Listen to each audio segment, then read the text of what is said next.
इस्लामाबाद से गिरफ्तार कर लिया गया है। अहम खबर से आपको आगाह कर रहे हैं, बोल न्यूज के को चेयरमैन को गिरफ्तार कर लिया गया। नामालूम अफराद इस्लामाबाद एयरपोर्ट से अपने साथ ले गए हैं। खबर आपको दे रहे हैं, बड़ी खबर है कि बोल न्यूज के को चेयरमैन शुएब अहमद शेख को इस्लामाबाद से गिरफ्तार कर लिया गया। नामालूम अफराद इस्लामाबाद एयरपोर्ट से अपने साथ ले गए हैं।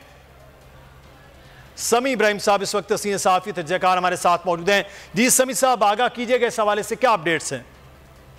ये बड़ी अफसोसनाक इत्तलात हैं, नहीं पता अगवा हुए हैं, गिरफ्तार हुए हैं, क्योंकि हमें कुछ नहीं बताया जा रहा। मैं ये समझता हूं कि उन्हें अगवा किया गया है। वो कराची से लाहौर इस्लामाबाद आ रहे थे, क्योंकि कल इस्लामाबाद हाई कोर्ट में उनकी तारीख थी और वो एयरपोर्ट से बाहर नहीं आए। जो लोग अंदर थे वो अभी तक हमें ये बता रहे हैं कि 7-8 लोग थे, वो उन्हें लेके चले गए हैं।